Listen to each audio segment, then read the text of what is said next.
Hey guys, it's Jack. Welcome back to the arcade. Let's get back to just another game, Sly Cooper and the Thievius Raccoonus. Last time, we finished up Vicious Voodoo and took down Miss Ruby, and we've gotten as close to 100% that we're gonna bother. This time, we're gonna take on a new chapter, but first, what is that annoying thing that you're doing?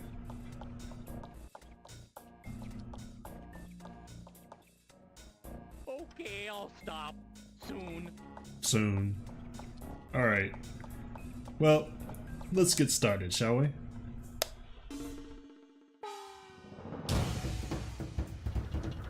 The road trip gave me the time I needed to study up on the Panda King.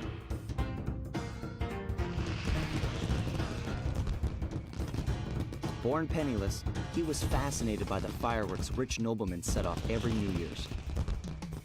He spent a decade learning the art. But when he tried to offer his fireworks to the noblemen, they couldn't see past his shabby clothes and chased him away. Humiliated, the Panda King took revenge on those who shunned him by using the very tools of his art for crime. The Fiendish Five recruited him as their demolitions expert, and from then on, his explosive touch became feared worldwide. He's rumored to be perfecting some new firework technique high in the unstable Kunlun Mountains of western China. Sly Cooper in?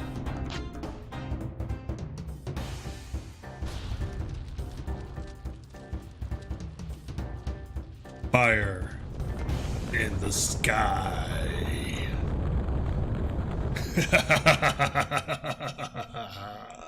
Okay. Yes, we are in China now. And honestly, next to Mugshot's turf, this is one of my favorite areas of the game. Let's check it out. Bentley, you gonna give us the lowdown? Or no? I guess not. Maybe Bentley doesn't have anything to say about being in China. How rude. The flip side is kind of like Ms. Ruby's domain. We don't want to fall off any platforms. Instead of having water below us, which we have an immunity to, most of the drops here are pitfalls, and we don't have immunity to that. So, yeah. Platforming, I can't be lazy about again. Also, no blueprints, which makes me sad. Oh, man, what are you doing to these monkeys, dude? Stop that. They don't want to be artillery. They just want to have a good time. Alright, keeping an eye out for any bottles. No bottles. So, and other gaming, wow. Other gaming news. Warcraft? Oh, here we go. A fireworks show. Oh my gosh, that's awful. That poor village just got buried in freezing snow. The rocket came from that giant statue, and you can bet the Panda King lit the fuse. I've got to find my way up there and fast before that lunatic squashes another town. Warcraft finally pre-patched. The battle for Azeroth is getting ever closer. And I have to admit, I'm not really enthusiastic about this expansion at all. Oh, they're getting bigger. Stop that. You are making them far more dangerous. Did I just get slapped? Yeah, I did. Stop launching your babies at me. What were you doing? Anyways. Battle for Azeroth. If you're not a WoW player, and God bless you if you're not, I've got nothing against you. Fell in a pit.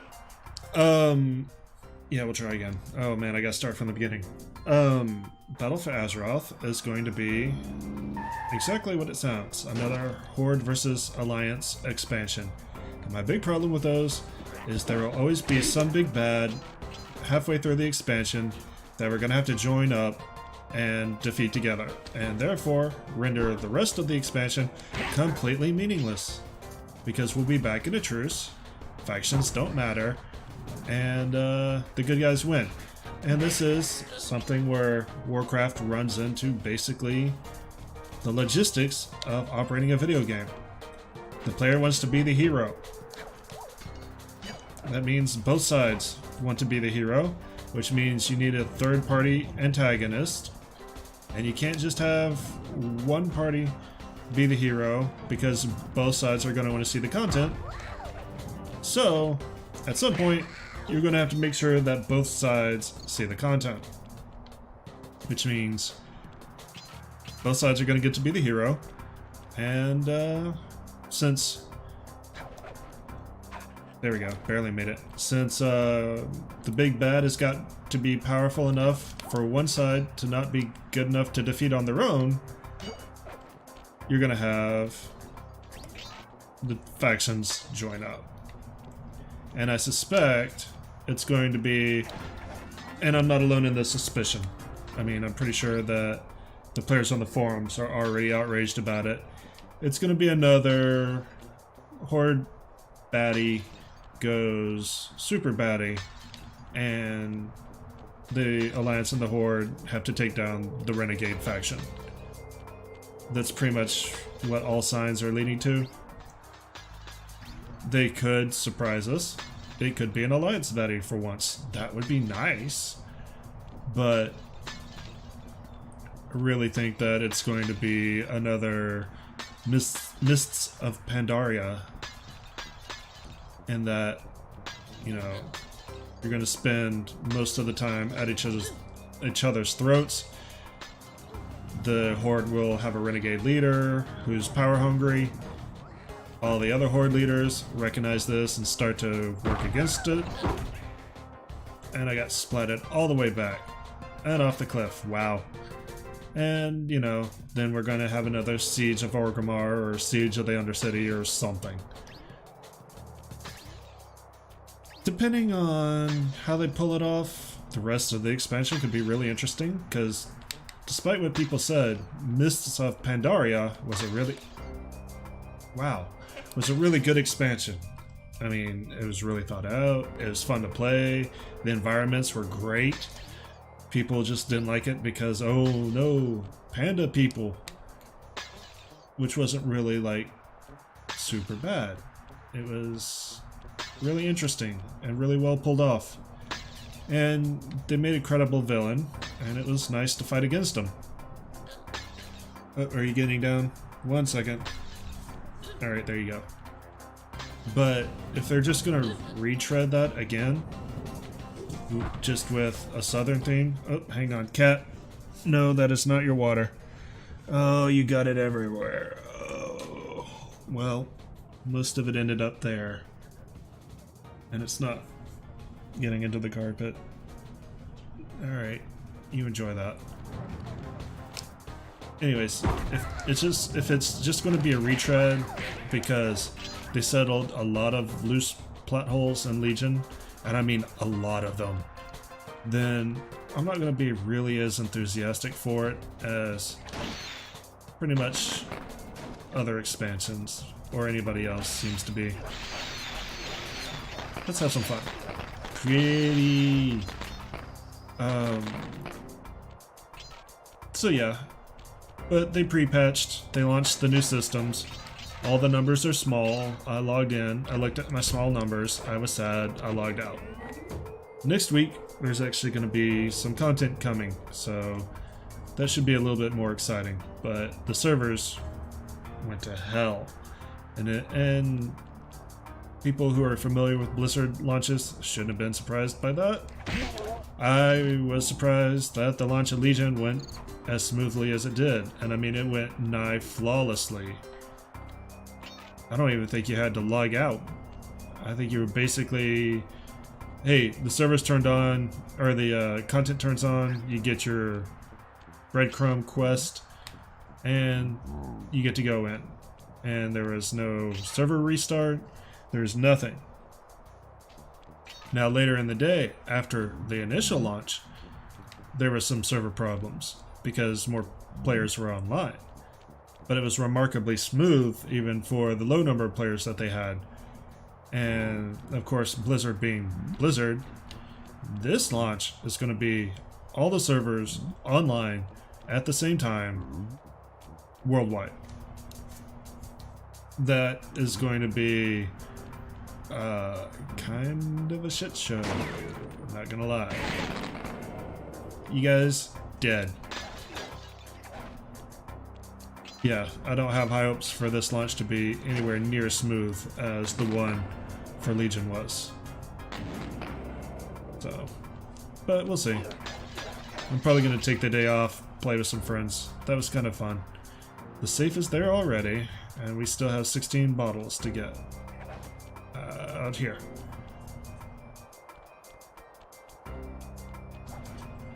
I know some people who kind of wish they could still play, but aren't able to. Okay, this is interesting. There is... I got 16 bottles. There is the lock and the safe. Well, there's... or the vault. Here's a safe. I feel like I've lost some bottles somehow. Was that water good? Was it worth knocking over my casting water? My recording water? Because I'm going to want that water. And now I don't have it. You're a jerk, cat. This is such a small level. I can't imagine where I would lose bottles. But I also can't imagine that there are 10 bottles in this area. I'd be really surprised.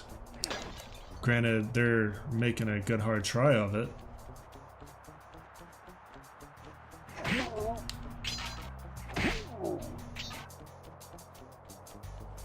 Are we just respawning dudes? There's the key. Might as well grab that while I'm here.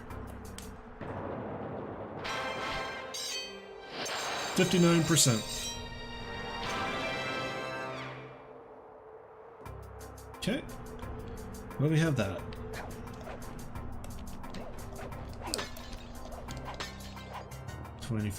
Five more bottles to go. Which means look forward to some backtracking, because I only see one. No, he will not. Oh.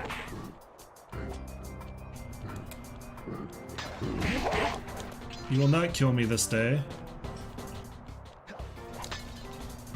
Alright, 2 bottles. 2 bottles. Well, 1 bottle. Oh no, there they are. They did really stick all those bottles in this area. Holy crap. I am, quite frankly, shocked by that. Alright, well, let's go open the safe. Press the circle to enter the vault code. Okay. I am in code entering position. Figuring this one out. Input 578. 578. Kind of wonder if these numbers were generated or if they have meaning to the developers somehow. Like, if every developer's got to pick a code. This just gets better and better. I'd always heard that one of your southern ancestors, Huckleberry Cooper, developed a technique to move while staying invisible. Hold down the circle button to turn invisible, then move around with the left analog stick. Nice. That's going to be really useful.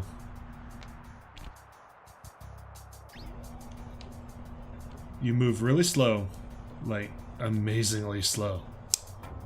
And if somebody spots you, stealth won't work. But this makes stealth a lot more useful, especially for the levels that we're going into. All right. Let's go see the hub level for this area.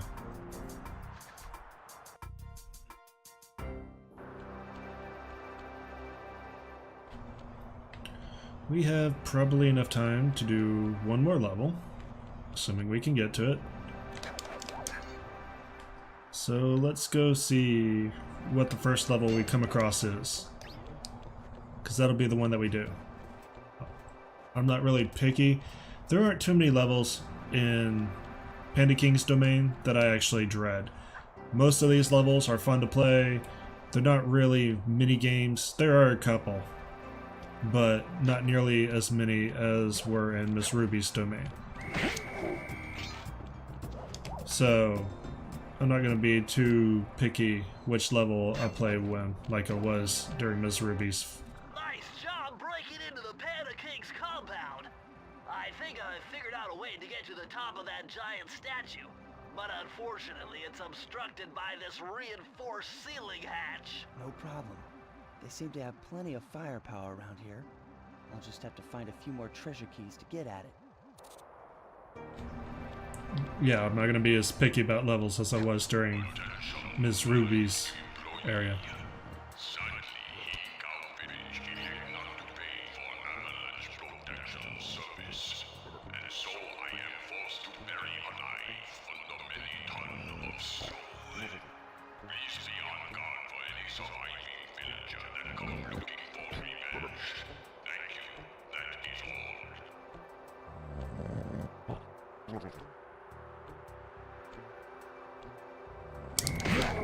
Yeah, that's how good stealth is. And I'm really not sure how you'd get across doing that without stop and start. So I'm really glad that we got the ability to stealth while moving. Yes, in case I talked over it a little too much, the Panda King is extorting all the nearby villagers by providing avalanche protection. And if they don't pay, he buries them in an avalanche with his fireworks. So yeah, we definitely want to put a stop to that, because that's a little bit beyond the pale for even most criminals. Alright, let's see here. Especially honorable ones like Sly Cooper. Am I in the window? Yeah, okay. So theoretically, if all you had was stealth, This looks like a good place to try out your new invisibility move. Hold down the circle button to drop out of sight. While invisible, nothing can see you. Not lasers, not searchlights, not guards. Oh, and if the guards already see you, then the invisibility trick won't work on them. so yeah, if you can't move, the automatic carpets will move for you. But we can move while stealthing, so we have the choice to be lazy, and we will take it. Can I... Oh, is there something on the other side that I missed? Oh, just coins. Okay. Probably one of these. Yeah, that's the noise. Sounds like a bottle. Sounds exactly like a bottle. Anyways. Speaking of bottles, while you're stealthing, you can sneak up through this light. Remember, a true ninja hides in the shadows of bright light. And break the bottle right in front of him, and he does nothing. Let's break this bottle too. There we go. Satisfying. Now we tiptoe this way, and then boop. Somehow he never knew what hit him. Rest in pieces, that guy. Alright. So you're going to be using your stealth quite a bit through this area. This is one of those levels that basically is designed for an ability, and they ensure you have the ability by making sure you don't have a choice but to get it. I feel like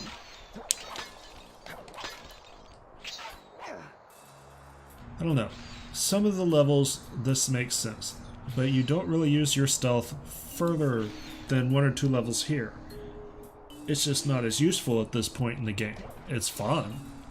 It's a lot of fun, but it's not as useful. And so I don't think they really designed many puzzles around it to fill enough levels to make it a required upgrade. It could have been an optional upgrade, but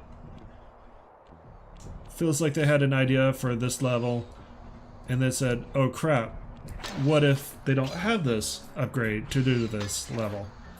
And then they said, well, let's make it the prize for defeating the previous boss. Problem solved. So, yeah.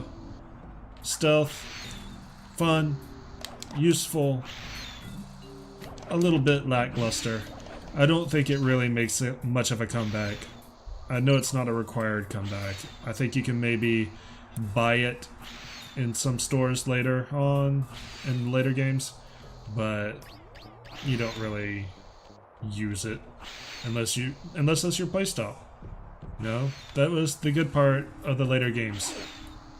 You could buy the upgrades you wanted and develop your own playstyle. Alright. Now we have that.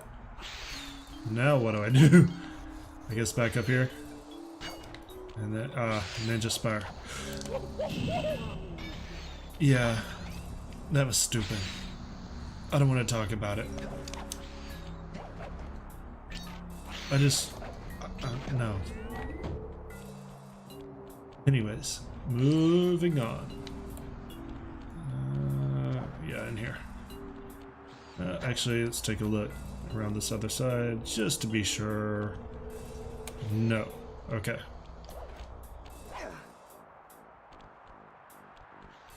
These. And now we go against the Carpet River, which you notice that I can't stealth and fight that flow. Not very effectively. I can stay in place, but that's all I can do. Alright. Don't miss these bottles back here because they're easy to. Also, there's a bunch of coins and a bunch of pots, so bring out your inner and kill them all. Yeah, I don't do a very good Link, especially when I don't want to scream into the mic. I think that was as close as I can get away with.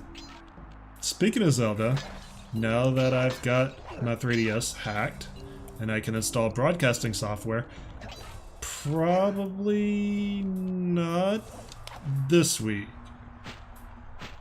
but next week I'm gonna really look at putting on our first Zelda game. I'm gonna choose one that should be simple because I'm not familiar with broadcasting from a 3DS. So thank you, Kung Fu Tiger. It's not gonna be my absolute favorite Zelda. It's gonna be a good one. I really do like it, but it's not gonna be my absolute favorite Zelda of all time because I want to be familiar with broadcasting it before I do that one. But yeah, we are finally going to put up our first Zelda Let's Play on this channel this month. So I'm looking forward to that. It has been quite a journey to try to get my 3DS to broadcast. But I've got 2 hacked 3DSs, and all I need to do is install the software. Also, my nose itches bad.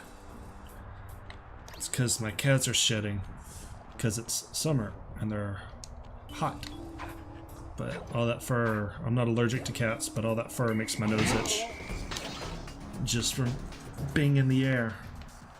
That's okay. I love them. They're my little furry, fuzzy friends. They've saved my sanity more than once. Especially when I first lived on my own when I was a college student. I wanted to say teenager because it was close enough to being a teenager, but it was my early 20s, so not really a teenager anymore, to be fair. But yeah, the first time that I lived on my own, I lived out in the middle of the country. I had a townhouse, but no other friends around, and nothing to go do. Like, the nearest thing to go hang out at was probably 30 minutes away. And so it was nice to have a little kitten around just for the company. Like, it's a cat. You wouldn't think that makes a big difference. And if you're not an animal person, then I can see how it wouldn't. But just having another little presence to talk to pay attention to, to, you know, take care of, and who wants to be petted and loved on and loved in return, you know, really did help. It was, you know, I imagine that's kind of what people who are parents think of children sometimes. I'm pretty sure they test their sanity more than my cat tests mine. But, you know, that's the general feeling. And as someone who's probably never going to have kids, because I don't really want kids, and that's a decision that I've pretty much known my entire life, it's only gotten more and more forced as time has gone on. Alright, there's 2 more bottles, so I hope the last one is where I'm going, because otherwise I'm going to be really sad. And also, have I even seen the vault at this point? I don't remember. Let's continue up. I have a feeling good things wait for us. If we take... Well, there's the vault. Alright. Oh! There's the last bottle. Excellent. Yeah. I've pretty much decided when I was in college I wasn't going to fight against getting kids, but I wasn't really interested enough to seek them out. Oh, so close. So close, Bentley. But as time has gone on, like, my feelings toward that has gotten stronger. And I kind of feel bad about that sometimes, because I know my parents really want grandchildren. But I can't help how I feel. Sir Augustine of Cooper's technique to briefly defy gravity. From now on, you should be able to pop right out of those bottomless pits you keep falling into, and you won't even lose a lucky charm. Sweet. So now we don't have to have any platforming skill whatsoever, unless we just want to waste time. Speaking of wasting time, let's wrap this up. It did go a little bit longer than I thought it would, but... Sly, this pagoda is some kind of huge gunpowder production plant. Judging by the scale, the Panda King must be making tons of explosives. Like how they do that just so you can't cheese it like I tried. Oop. Oh, this is going to be interesting.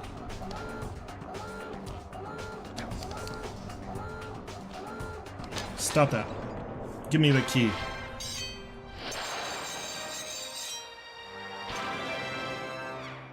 Alright. We're going to call it there, guys. Thanks for coming out and joining me today. Listen to me ramble. For some reason, you guys find that entertaining, and I thank you for it. Anyways, y'all have a great day, and next time, we'll continue on deeper into the stronghold. See you guys then. Later.